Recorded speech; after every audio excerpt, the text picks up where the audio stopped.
When a grieving CEO hides in his office and hears a cleaning woman softly singing an old lullaby, he doesn't expect her voice to break open everything he thought he'd buried. But some melodies refuse to be ignored. Before we get into the story, comment below where in the world you are watching from today. The evening sun cast long shadows across the polished floors of Harrington Global Holdings. Most of the employees had already gone home, leaving behind empty desks and quiet hallways. On the 52nd floor, the cleaning cart's squeaky wheel echoed through the corridor as Celeste Martin pushed it toward the last office on her route. At 34, Celeste's face showed the weariness of someone who carried too many burdens. Her dark hair was pulled back in a simple ponytail, and her blue uniform had seen better days. Still, there was a quiet dignity in the way she moved, in how carefully she treated even the smallest tasks. She paused outside the corner office, taking a deep breath. Mr. Harrington's office was always the last one she cleaned. It was her private ritual, saving the most intimidating space for last, when she knew she'd be alone. Celeste pushed open the heavy door and wheeled her cart inside. The office was massive, with floor-to-ceiling windows that showcased the glittering city below. Everything was perfectly organized, not a paper out of place, not a speck of dust on the sleek, dark furniture. Just like him, Celeste muttered to herself as she began dusting the desk. Cold and perfect. Everyone in the building knew about Victor Harrington. At 42, he'd built an empire that made him one of the richest men in the city. But he was also known for his icy demeanor. The staff called him the machine behind his back, a man who seemed incapable of smiling, let alone showing any real emotion. Celeste had only seen him up close a few times, usually when he was barking orders at some trembling executive. His face was handsome in a hard way, with sharp cheekbones and penetrating grey eyes that never seemed to warm. As she cleaned, Celeste began to hum softly. It was an old habit, something her mother had always done while doing housework. The song was a lullaby her mother used to sing to her and her sister when they were children. The gentle melody filled the empty office as Celeste moved from the desk to the windows, wiping away fingerprints from the glass. Her voice grew a little stronger as she lost herself in the familiar tune, the words coming back to her as she sang, "Sleep now, my darling, the day's almost through. The stars in the heavens are waiting for you." What Celeste didn't know was that she wasn't alone. Hidden behind the partially open door of the private bathroom, Victor Harrington stood frozen, briefcase in hand, ready to leave for the day. He'd been about to step out when the cleaning woman entered, and something, perhaps the quiet dignity in her movements, had made him pause. Now as her soft voice filled his office, Victor felt something he hadn't experienced in years, a crack forming in the wall of ice he'd built around himself since his brother's death 5 years ago. Michael's accident had been Victor's fault. At least that's what he believed. He'd been the one who suggested the sailing trip despite the weather warnings. He'd been the one who insisted they could handle the storm. And he'd been the one who survived, while Michael was swept overboard. Since that day, Victor had shut down completely. He poured himself into work, building his company higher and higher, as if success could somehow fill the hollow space inside him. Nothing touched him anymore, not his achievements, not the fear in his employees' eyes, not the string of beautiful women who briefly shared his bed, but never his thoughts. Nothing until now. So until this simple song, sung by a cleaning woman who thought she was alone, Victor watched her through the crack in the door. She wasn't what anyone would call beautiful in the conventional sense, but there was something about her, a quiet grace, a hidden strength. And that voice, it wrapped around him like a warm blanket on a cold night. When she finally finished cleaning and wheeled her cart out, Victor emerged from his hiding place. He walked to the window where she had stood and placed his hand against the glass, feeling the lingering warmth from where her fingers had been. For the first time in 5 years, Victor Harrington felt something stirring inside him, a tiny flame in the darkness that had become his life.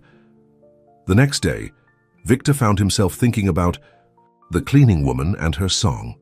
He couldn't focus on the quarterly reports. He barely heard what his executives were saying during the morning meeting.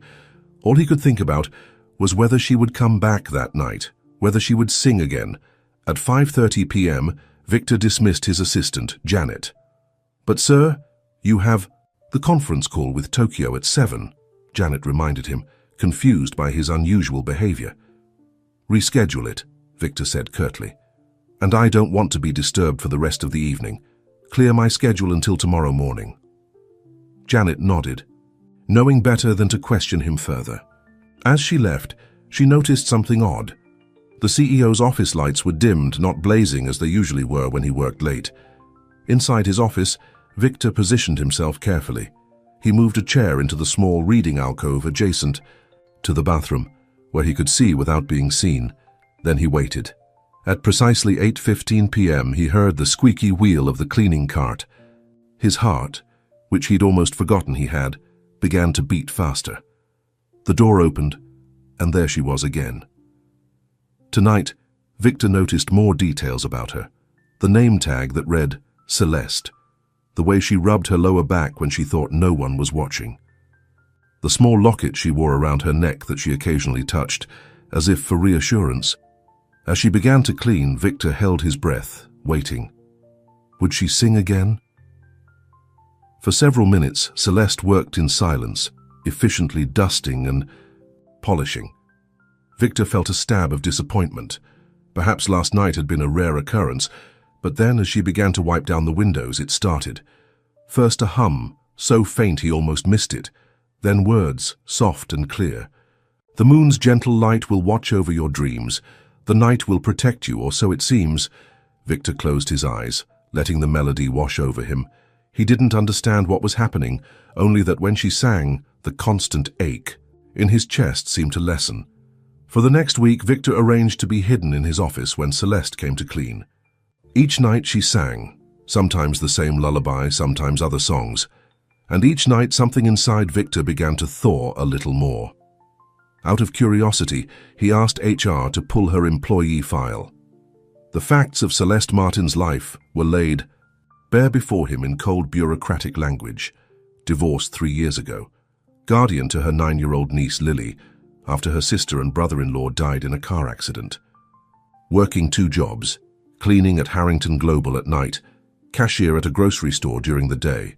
No complaints filed. Excellent attendance record. Recommendations from previous employers describing her as reliable, trustworthy, and hardworking. The file told him facts, but nothing about the woman herself. Nothing about what made her sing so beautifully while doing the most thankless job in his building. On Friday night, Victor made a decision. When Celeste came in to clean, he would reveal himself. He would speak to her. He wasn't sure what he would say. Victor Harrington wasn't a man who engaged in small talk. He commanded, he directed, he closed billion-dollar deals with a single nod. But he had no idea how to simply talk to someone, especially not someone like her. As usual, Celeste entered at 8:15 p.m., unaware of his presence. She began her routine, and Victor watched from his hidden spot, gathering his courage. When she started to sing, he almost changed his mind. There was something sacred about this moment, about her private performance. Who was he to intrude? But then Celeste moved to the windows, and as she cleaned, she looked out at the city below.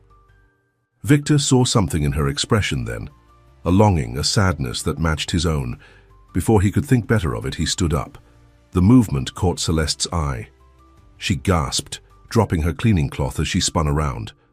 "Mr. Harrington, I'm so sorry. I didn't know anyone was here."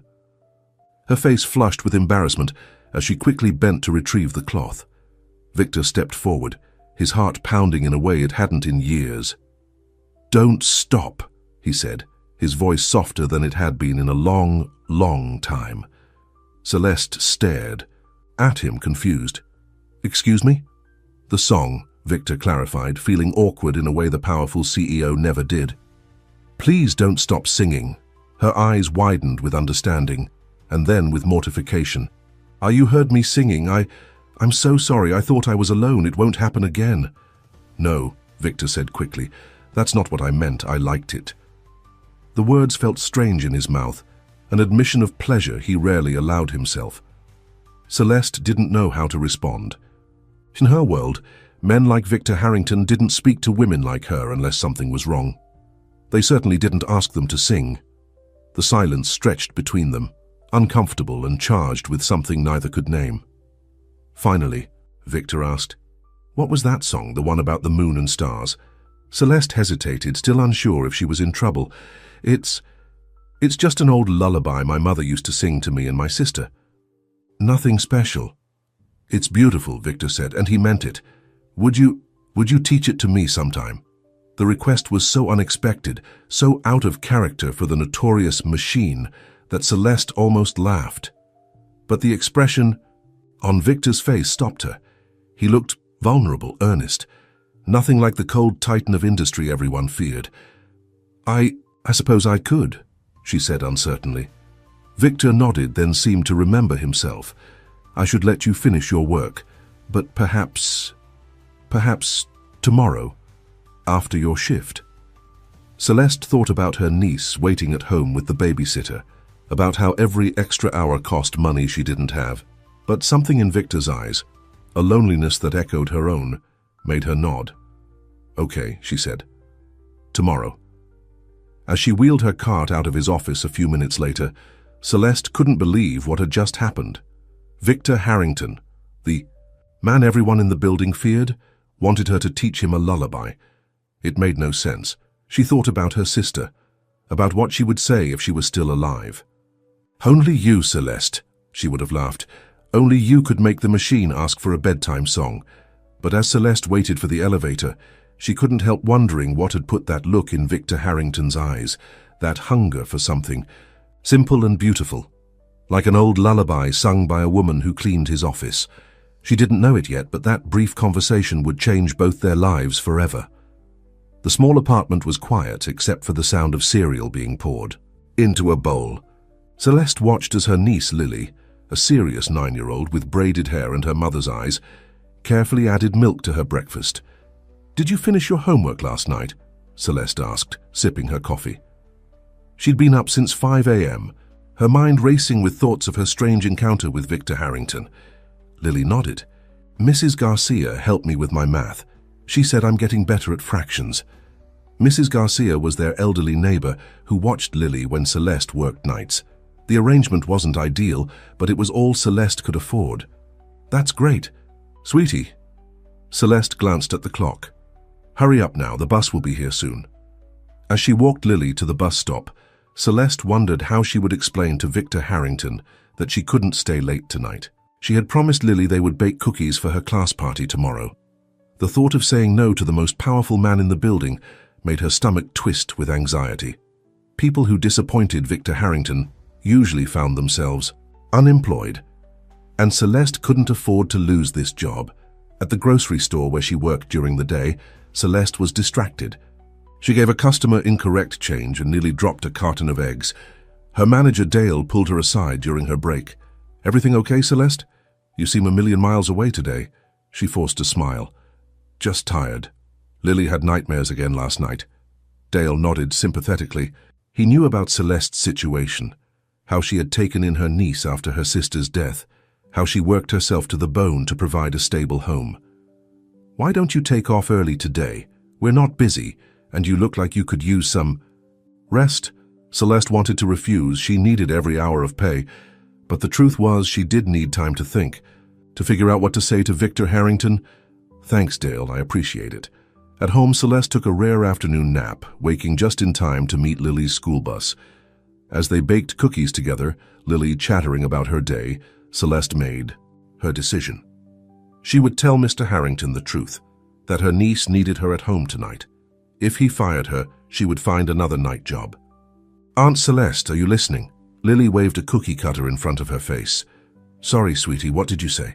I said, "Can we make star-shaped cookies too? Not just circles?" Celeste smiled, pushing thoughts of Victor Harrington away. "Of course we can." Later, after Mrs. Garcia arrived to stay with Lily, Celeste headed to Harrington Global. Her stomach was in knots as the elevator carried her up to the 52nd floor. She would start her regular cleaning routine, and when she reached Mr. Harrington's office, she would tell him she couldn't stay late. But when she pushed her cart to his door at 8:15, Victor wasn't there. The office was empty, the lights dimmed. Celeste felt a strange mix of relief and disappointment as she began to clean. She was wiping down his desk when the door opened. Victor stood there, slightly out of breath, as if he had rushed to get here. "I'm sorry I'm late," he said, closing the door behind him. The Tokyo call ran longer than expected. Celeste straightened, clutching her cleaning cloth. "Mr. Harrington, about tonight." "Please," he interrupted. "Call me Victor." The words seemed to surprise him as much as they did her. Celeste blinked, taken aback by the request. No one in the building called him by his first name, not even the senior executives who had been with the company for decades. "Victor," she said hesitantly, the name feeling strange on her tongue. "I can't stay late tonight. My niece is waiting for me at home." She braced herself for his anger, for the cold dismissal that would certainly follow. Instead, Victor nodded. "Of course. Family comes first." Now it was Celeste's turn to be surprised. "You're not upset?" A shadow crossed Victor's face. "I know what it's like to lose family. I wouldn't want to keep you from yours." There was such raw pain in his voice that Celeste forgot her fear. "You lost someone too?" Victor moved to the windows, looking out at the city lights. "My younger brother, Michael, 5 years ago." Celeste recognized the tone, the weight of guilt that she sometimes heard in her own voice when she spoke of her sister. "I'm sorry, was it sudden?" "A sailing accident." Victor's voice was flat, but his knuckles were white where he gripped the windowsill. "We were caught in a storm. He went overboard. I couldn't save him." The grief in his words was so familiar, so much like the grief Celeste carried for her sister, that she moved closer without thinking. "That wasn't your fault," she said softly. Victor turned, his eyes hard with self-recrimination. "You don't know that." "No," Celeste admitted. "But I know what it's like to blame yourself for something you couldn't control." She touched the locket around her neck. "My sister and her husband died in a car accident 3 years ago. I was supposed to be with them that night, but I cancelled at the last minute because I wasn't feeling well. And you think if you had been there, you could have prevented it?" Celeste nodded, her throat tight. "Or at least died with them, instead of being left behind to wonder if I could have done something different." They stood in silence, two people, bound by similar grief, similar guilt. The powerful CEO and the cleaning woman suddenly on equal ground. Finally, Victor spoke. "Your niece, is she your sister's daughter?" "Yes, Lily. She's 9. And it's just the two of you?" Celeste nodded. "My ex-husband left before the accident, and my parents are gone. Lily's grandparents on her father's side live in Florida, but they're too elderly to take care of her." Victor seemed to be considering something. "What about the song, the lullaby? My mother used to sing it to us when we were little. After she died, my sister kept the tradition going with Lily." Celeste smiled sadly. "Now I sing it to Lily when she has nightmares about losing her parents." Victor moved to his desk and pressed a button on his phone. "Janet, please cancel my morning meetings tomorrow." Celeste's eyes widened. "Mr. Harrington, Victor, you don't need to change your schedule. I was just explaining why I can't stay tonight." Victor looked at her with an intensity that made her heart beat faster. "When do you finish work tomorrow?" I'm off from the grocery store at 3, but I don't start here until 6. Would you and Lily have dinner with me tomorrow? Around 5. The invitation was so unexpected that Celeste could only stare at him. "Dinner? With you? Why?" Victor seemed unsure how to answer.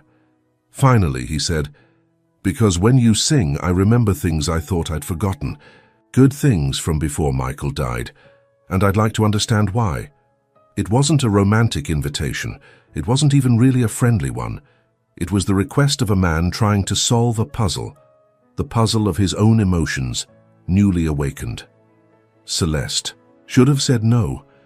Men like Victor Harrington didn't invite women like her to dinner unless they wanted something. But the raw honesty in his eyes made her nod. "Okay, but nothing fancy." Lily gets uncomfortable in fancy places. The corner of Victor's mouth twitched, almost a smile. "Nothing fancy," he agreed. The next day at 5 p.m., Celeste and Lily waited outside a small Italian restaurant in their neighborhood. Celeste had chosen it because it was casual enough that Lily would feel comfortable, but nice enough that Victor Harrington wouldn't feel completely out of place. She'd spent far too long deciding what to wear, finally settling on a simple blue dress that her sister had always said brought out her eyes. Lily wore her favorite jeans and a sweater, her hair in the neat braids Celeste had spent extra time on that morning. "Is your boss nice?" Lily asked, kicking at a pebble on the sidewalk. Celeste hesitated. "He's different, but I think there's more to him than people see." "Is he handsome?" Lily gave her aunt a sly look. At 9, she was already aware of the romance novels Celeste sometimes read before bed. "That's not—" Celeste began, but stopped when a sleek black car pulled up to the curb. Victor stepped out, and Celeste had to admit that yes, he was handsome. He'd changed from his usual business suit into dark slacks and a grey sweater that softened his usual severe appearance. He looked younger, less intimidating. "You must be Lily," Victor said, bending slightly to address the little girl. His voice was gentle, nothing like the commanding tone he used at the office. Lily studied him with solemn eyes. "You're very tall." Victor's lips twitched again with that almost smile. "Yes, I am. My daddy was tall too," Lily said matter-of-factly, "but he's in heaven now with my mommy." Celeste saw the flicker of pain in Victor's eyes, the recognition of loss. "I'm sorry to hear that," he said, his voice soft. "I lost someone special too." Lily nodded, accepting this information with the straightforward manner of children. "That's sad, but at least you have my Aunt Celeste now. She makes everything better." Victor glanced at Celeste, something warm in his eyes. "I'm beginning to see that." Inside the restaurant, they were led to a quiet corner booth. Celeste noticed the owner, Mario, doing a double take when he saw Victor Harrington in his modest establishment. But to her relief, he didn't make a fuss. Lily immediately began coloring on the paper placemat with the crayons the hostess had provided, while Victor studied the simple menu with the same concentration he probably gave to million-dollar contracts. "The spaghetti and meatballs is very good," Celeste offered, feeling strangely nervous. Victor set down his menu. "Then that's what I'll have." As they waited for their food, Lily peppered Victor with questions. What was his favorite color? Blue. Did he have any pets? No, but he'd had a dog named Rex when he was a boy. Could he do a handstand? Not anymore, but he used to be quite good at it. With each question, Victor seemed to relax a little more. He answered Lily with a patience that surprised Celeste, given his reputation for being brusque and impatient with his employees. When their food arrived, they fell into a comfortable silence. Celeste watched as Victor carefully twirled spaghetti onto his fork, clearly trying not to make a mess. It was such a humanizing gesture that she had to hide a smile. "What?" Victor asked, catching her expression. "Nothing, it's just not how I pictured having dinner with my boss. Is it better or worse than you imagined?" "Better," Celeste admitted. "Much better." After dinner, Victor insisted on driving them home. In the car, Lily fell asleep, her head against Celeste's shoulder. "She's a remarkable child," Victor said quietly, glancing at them in the rearview mirror. "Yes, she is. She's been through so much, but she still finds joy in everything." When they arrived at Celeste's apartment building, Victor frowned at the graffiti-covered walls and broken security door. "This isn't a safe neighborhood." Celeste bristled slightly. "It's what I can afford." Victor looked like he wanted to say more but thought better of it. Instead, he carried the sleeping Lily up to their apartment, gently laying her on the bed in the small room she called out. Standing in Celeste's tiny living room, Victor looked out of place. Too large, too polished for the shabby furniture and worn carpet. But he didn't seem to notice, his eyes taking in the family photos on the wall, the neat stack of library books on the coffee table. "Thank you for dinner," Celeste said, standing by the door. "Lily had a wonderful time." Victor nodded, suddenly awkward again, as if unsure of the social protocol for ending an evening that wasn't quite a date, but was definitely more than a business meeting. "The song," he finally said. "Would you teach it to me now?" Celeste hesitated, aware of how intimate it felt to be alone with him in her small apartment. But there was something so earnest in his request, so vulnerable, that she nodded. "It's simple, really," she said, and began to hum the melody. Victor listened intently, his eyes never leaving her face. When she sang the words, his expression softened, the hard lines around his mouth easing. "It's about finding peace in the darkness," Celeste explained. "About knowing you're not alone, even when it feels like you are." "Sing it again," Victor said, his voice husky. "Please." So Celeste sang the lullaby once more, her voice filling the small apartment with its gentle melody. And as she sang, Victor Harrington, feared CEO, notorious machine, closed his eyes and smiled. It wasn't a big smile, just a slight curving of his lips, a momentary easing of the grief etched into his face. But to Celeste, it felt like witnessing something rare and precious, like seeing the first flower bloom after a long, hard winter. When she finished, Victor opened his eyes. "Thank you," he said simply. As he left her apartment, Celeste felt as though something significant had shifted between them. They weren't just boss and employee anymore. They weren't quite friends yet, either. They were something else. Two broken people who had somehow recognized in each other a chance to become whole again. As she closed the door behind him, Celeste wondered what tomorrow would bring. Would Victor acknowledge her at work? Would he pretend none of this had happened? Or was this the beginning of something neither of them had expected to find? Whatever came next, Celeste knew that tonight had changed something. For the first time, since her sister died, she felt a spark of hope for the future. A future that somehow inexplicably might include Victor Harrington. 2 weeks passed, and Victor became a regular part of Celeste and Lily's life. They had dinner together 3 more times, always at small casual restaurants where Lily felt comfortable. Victor had even joined them for a Saturday afternoon at the park, looking oddly out of place in his casual clothes, but smiling more than Celeste had ever thought possible. At work, things were different. During the day, Victor maintained his reputation as the machine, driving his executives hard and making ruthless business decisions. But at night, when Celeste came to clean his office, he was there waiting for her, ready to talk, or sometimes just to listen while she sang. It was a strange friendship, the powerful CEO and the cleaning woman, but it worked. Victor never made Celeste feel less than him, and she never treated him like he was special because of his money or position. They were just 2 people who had found comfort in each other's company. But not everyone was happy about this new development. Janet, Victor's longtime assistant, watched with suspicious eyes whenever Celeste pushed her cleaning cart onto the executive floor. The other cleaning staff had started to whisper about the special attention Celeste received from the boss. And Richard Blackwood, Victor's second in command, had begun to ask probing questions about Victor's sudden interest in the company's night cleaning service. One evening, as Celeste was leaving Victor's office after their now regular conversation, she nearly collided with Richard in the hallway. "Well, well," Richard said, his smile not reaching his eyes. "If it isn't the Nightingale herself." Celeste felt her face flush. "Excuse me, Mr. Blackwood. I was just finishing up." Richard leaned against the wall, blocking her path. He was an attractive man in his late 40s, with carefully styled silver hair and an expensive suit. But there was something cold in his eyes that had always made Celeste uncomfortable. "You know, I've been wondering what makes you so special," Richard said, his voice low. "What makes Victor Harrington, who hasn't shown interest in anything, or anyone since his brother died, suddenly take notice of a cleaning woman?" Celeste gripped her cart tightly. "I don't know what you're talking about." Richard laughed softly. "Don't play dumb, sweetheart. The whole building is talking about it."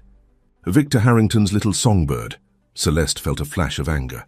"I need to finish my rounds, Mr. Blackwood." "Victor's not a man who forms attachments easily," Richard continued, ignoring her attempt to leave. "And when he does, they rarely last.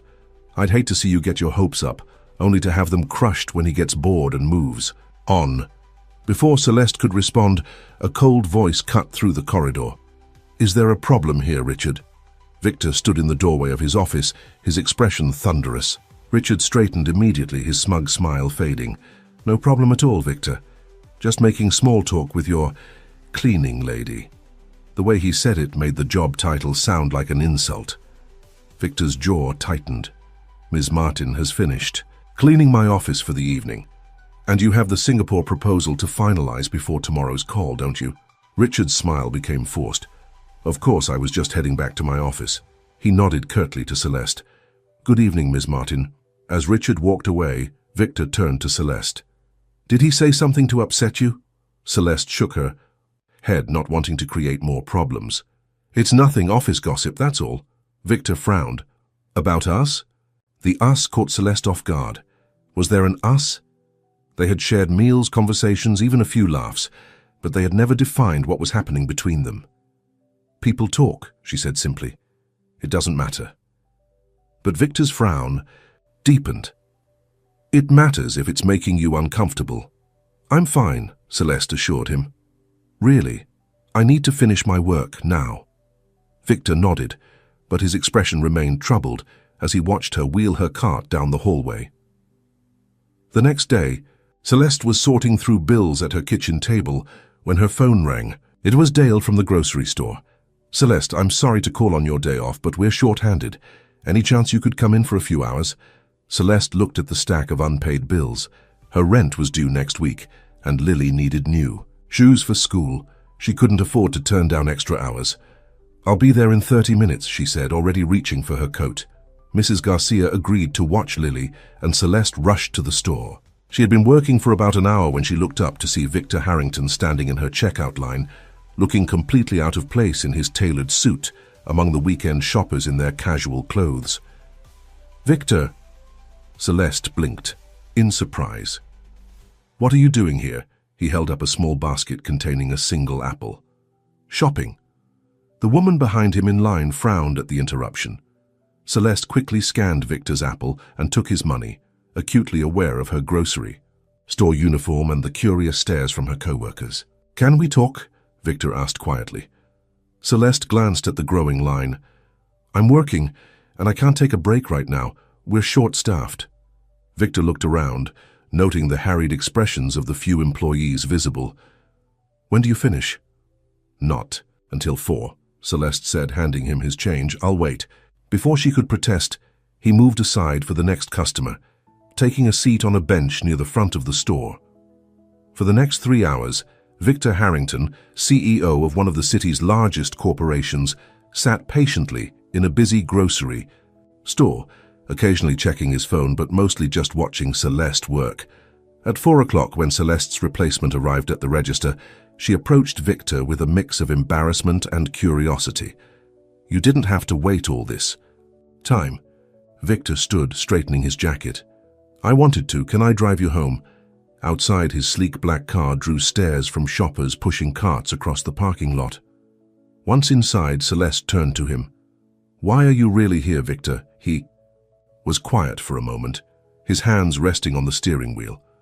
I've been thinking about what Richard said yesterday, about people talking. Celeste sighed. It doesn't matter. It does, Victor interrupted. Not because I care what they think, but because I care what you think. He turned to face her. What is this, Celeste? What are we doing? The directness of the question took her breath away. I don't know, she admitted.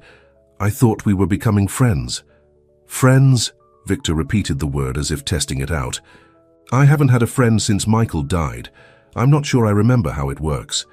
There was such honesty in his admission that Celeste felt her heart ache for him. You're doing fine, she assured him. Friendship is just being there for each other, listening, caring about what happens to the other person. Victor nodded slowly. And is that all this is? Friendship? The question hung between them, heavy with potential. Celeste thought about the way her heart raced when Victor smiled, about how often she caught herself thinking about him during the day. But she also thought about the vast differences in their lives, about what Richard had said about Victor getting bored and moving on. I think friendship is a good place to start, she said carefully. Something flickered in Victor's eyes. Disappointment, perhaps, or relief. She couldn't tell. I should get home to Lily, Celeste said, breaking the tension. Victor started the car without another word. They drove in silence, each lost in their own thoughts. When they arrived at Celeste's apartment building, Victor insisted on walking her up as he always did. Mrs. Garcia was at the door before they even knocked, her wrinkled face creased with worry. Celeste, thank goodness you're here. Lily's running. Her fever. She came home from the park complaining that her head hurt and she's been getting worse. Celeste rushed past her to Lily's bedroom. The little girl lay curled up under her blankets, her face flushed and damp with sweat. "Lily, sweetie," Celeste said, placing a hand on her forehead. It was burning hot. "I don't feel good, Aunt Celeste," Lily whimpered. "My head hurts really bad." Celeste turned to Mrs. Garcia. "How long has she been like this?" "The fever started about an hour ago. I gave her some children's Tylenol, but it hasn't helped much." Victor appeared in the doorway, his face concerned. "What's wrong?" "Lily's sick," Celeste said, trying to keep the panic out of her voice. "I need to get her to a doctor." "I'll drive you," Victor said immediately. "Is there a hospital nearby?" Celeste hesitated. The nearest hospital was the county facility, always. Overcrowded with long wait times. But it was all her insurance would cover. Victor seemed to read her thoughts. "I know a pediatrician who will see her right away, Dr. Chen. She's excellent. I can't afford a private doctor," Celeste began, but Victor cut her off. "I'm not asking you to. Please, Celeste, let me help."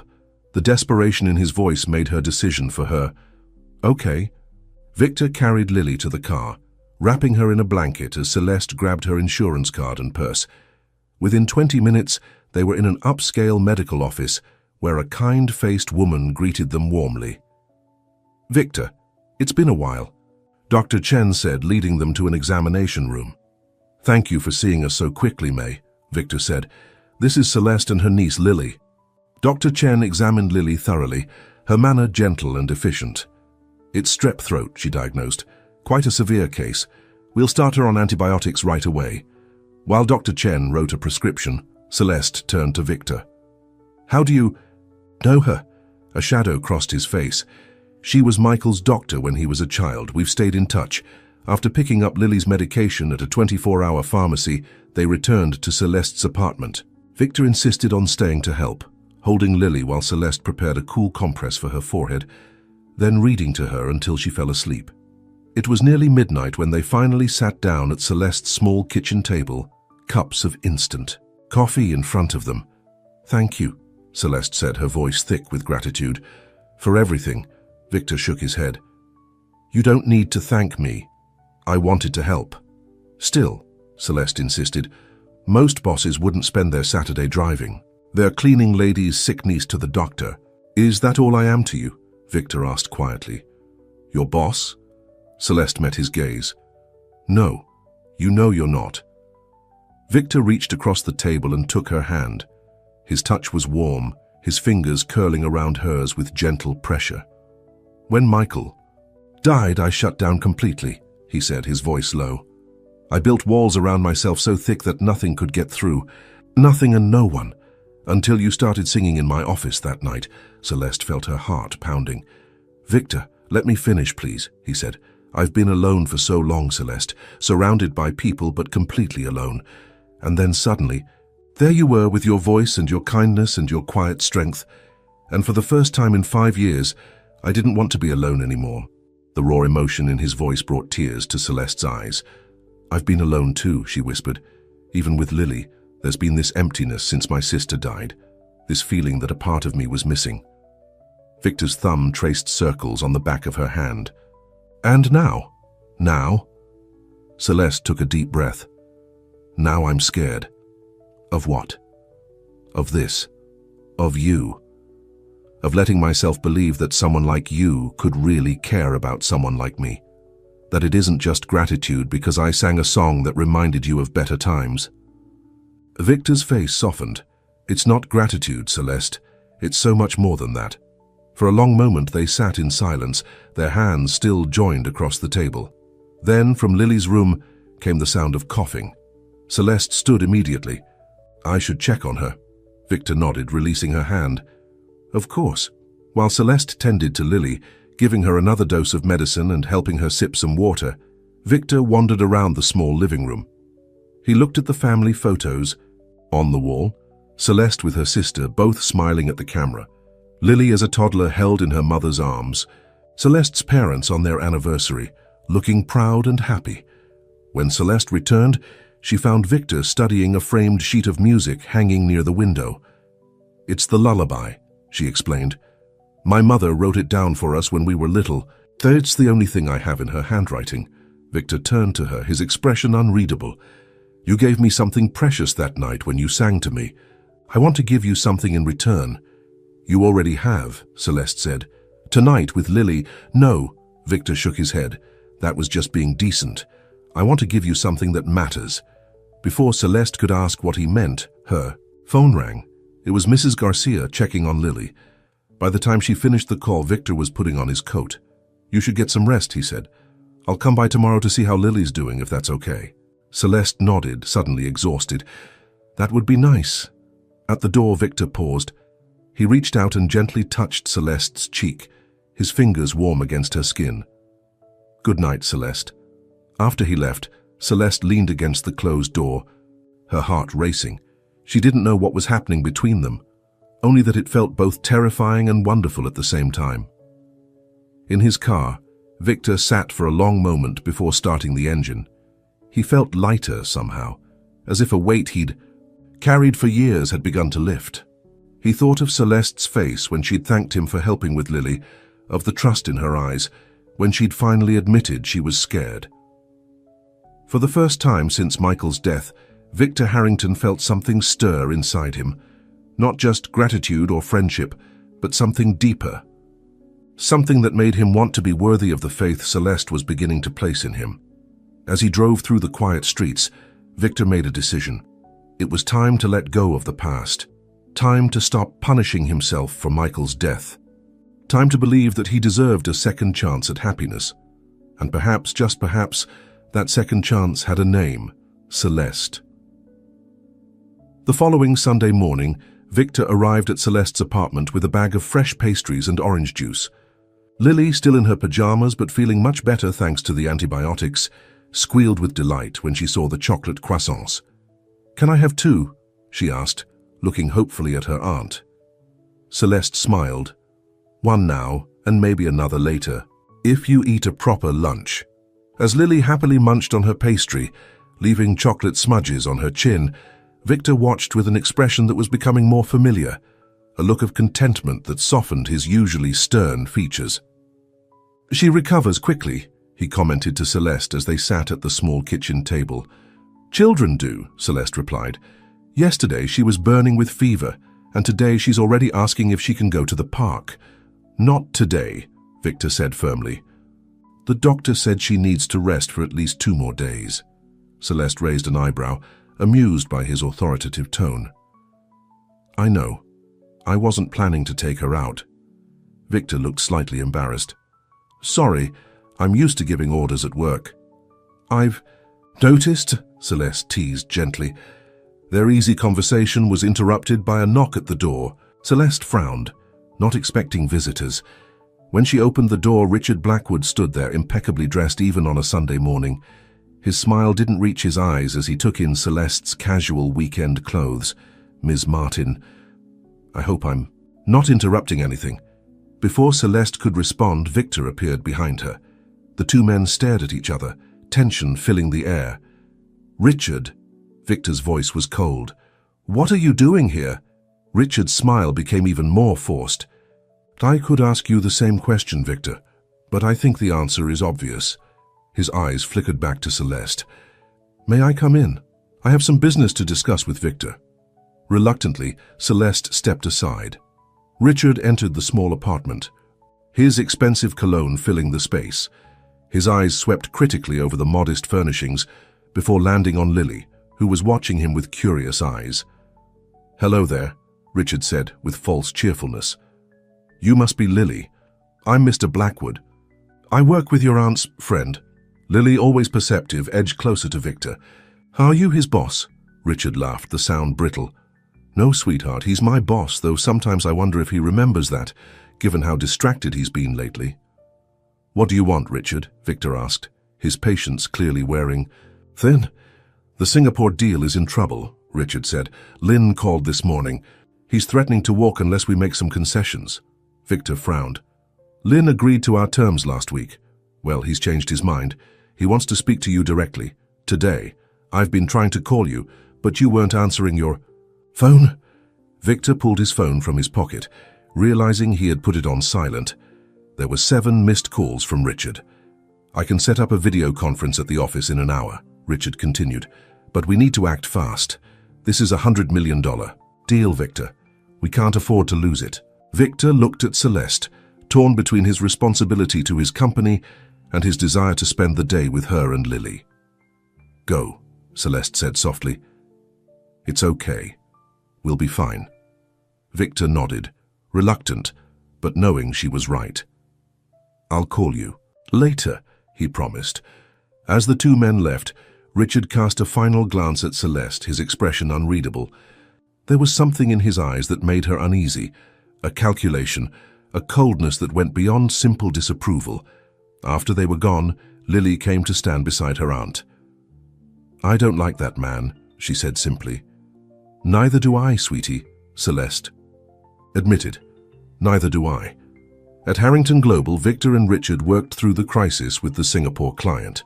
By late afternoon, the deal was back on track, but Victor couldn't shake his irritation with Richard. "How did you know where?" "How to find me this morning?" he asked as they packed up their materials in the conference room. Richard shrugged. "It wasn't hard to figure out. You've been spending all your free time with the cleaning woman lately." "Her name is Celeste," Victor said sharply, "and my personal life is none of your business." Richard sat down, his expression becoming serious. "It is when it affects the company. Board members are starting to ask questions, Victor, about your judgment, your focus, about whether you're still the right man to lead Harrington Global. The company is more profitable than it's ever been," Victor snapped. "My personal life has nothing to do with that, doesn't it?" Richard leaned forward. "You used to work 18-hour days.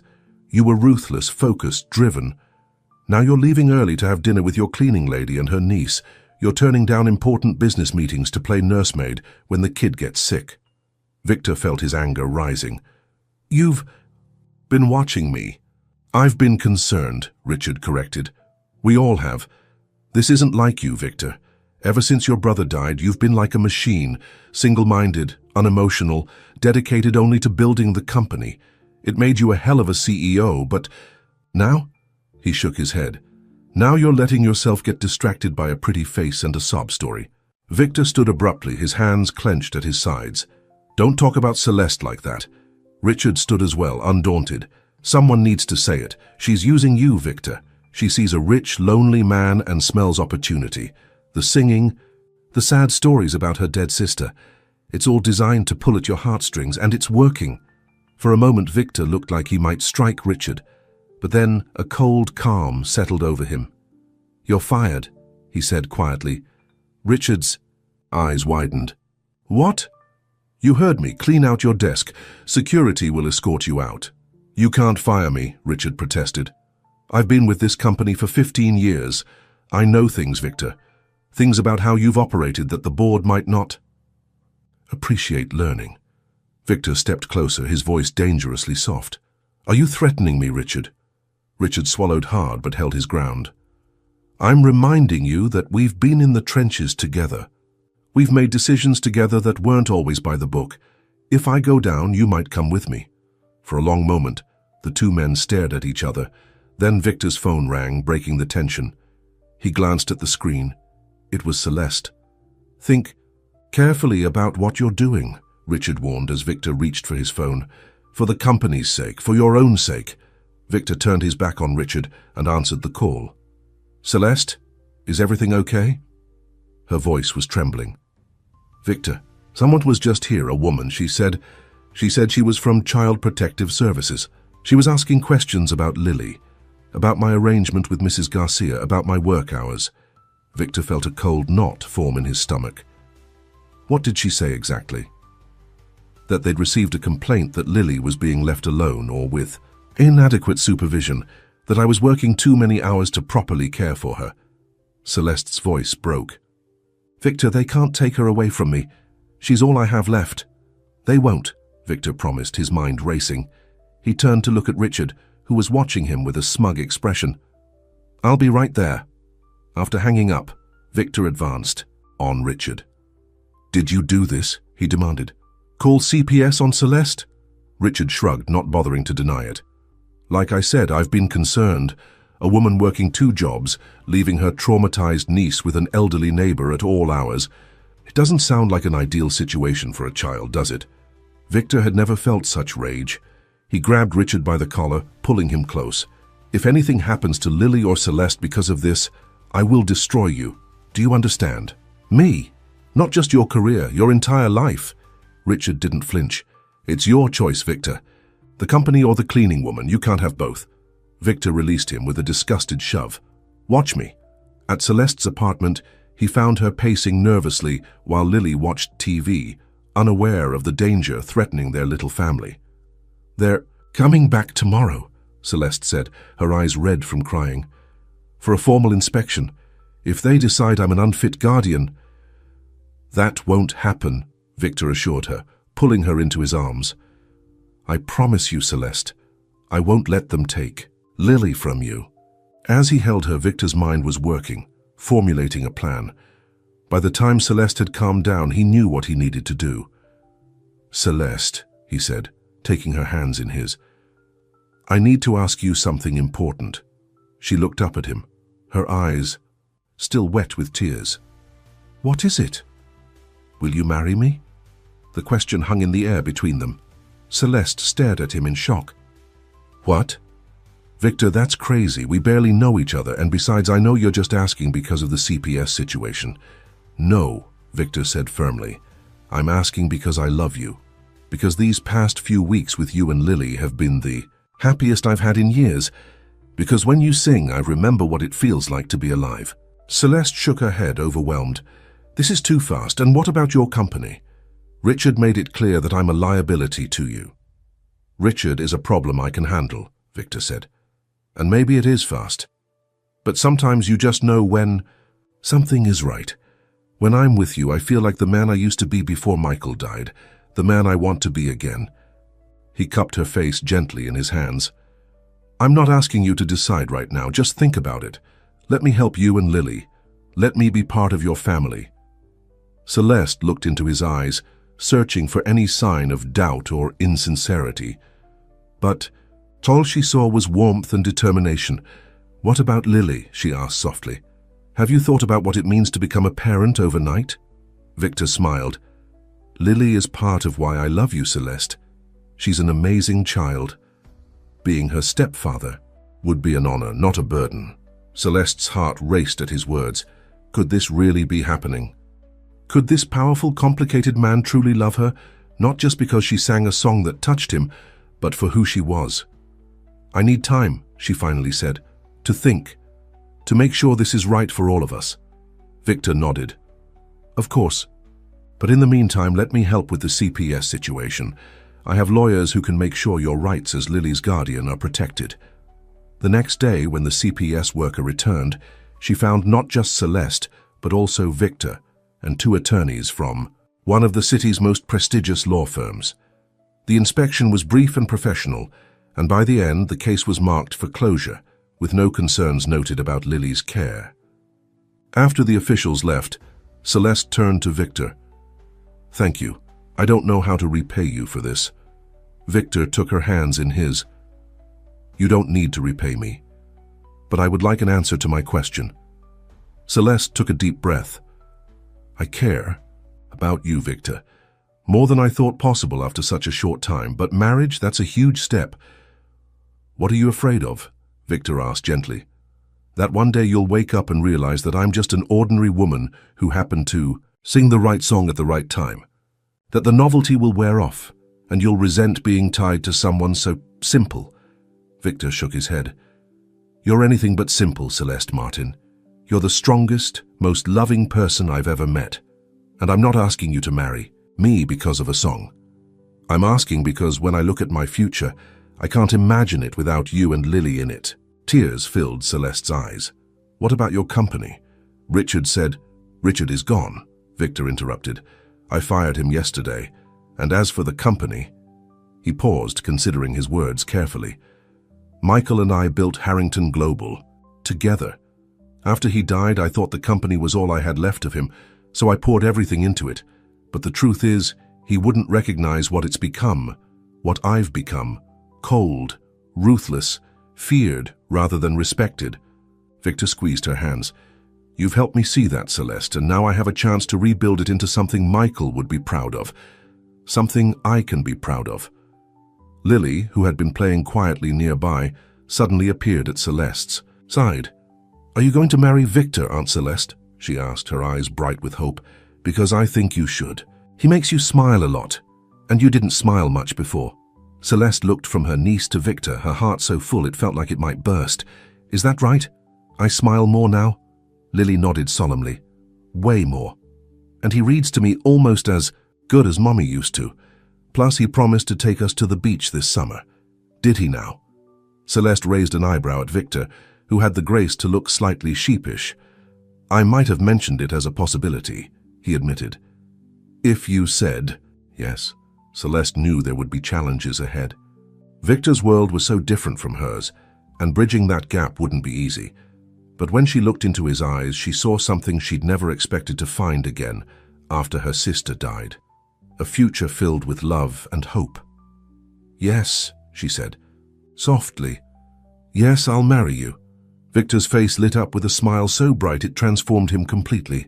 Gone was the machine, the cold-feared CEO.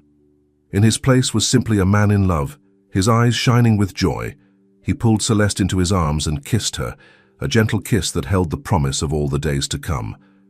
Lily clapped her hands, in delight, and then wiggled her way between them, wrapping her arms around both their waists, a family. Something none of them had thought they would find again.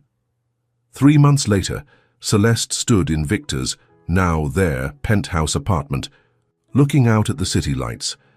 The view was spectacular, but it wasn't what made her happiest about her new home.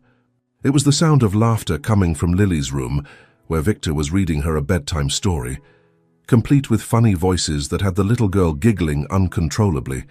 So much had changed.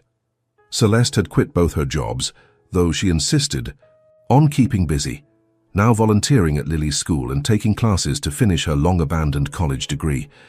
Victor had scaled back his hours at Harrington Global, bringing in a new management team that shared his revised vision for the company. They had been married in a simple ceremony with only a few close friends present. No lavish reception, no society photographers, just a quiet celebration of the love that had grown between them. There had been adjustments, of course. Celeste sometimes felt out of place in Victor's world of wealth and privilege. Victor occasionally fell back into his old workaholic habits, but they were learning day by day how to blend their lives together.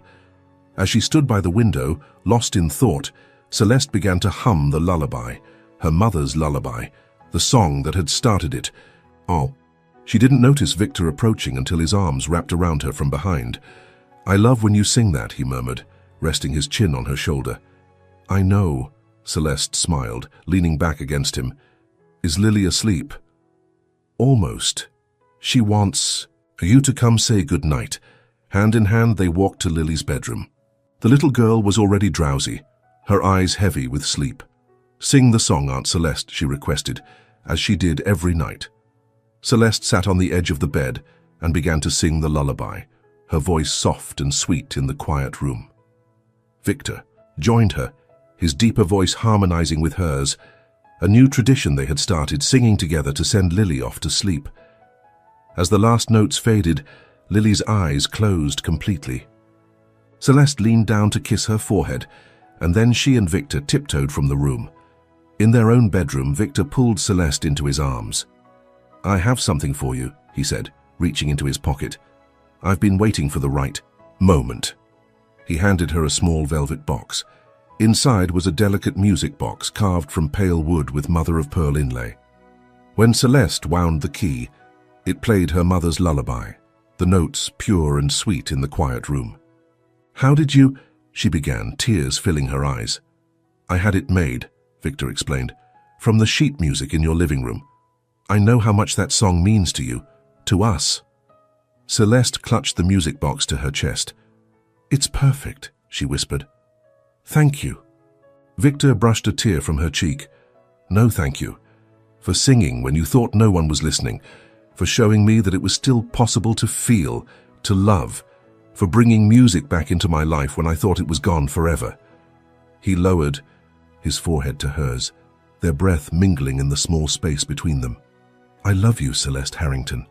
The new name still sent a thrill through her. "I love you too, Victor." As the music box continued to play, they stood in each other's arms, two people who had found each other in the most unlikely of circumstances, a cleaning woman's song heard by a man who had forgotten how to feel. Sometimes, Celeste reflected, the most beautiful melodies are the ones we never expected to hear. And sometimes, the greatest love stories begin when we think no one is listening. The end.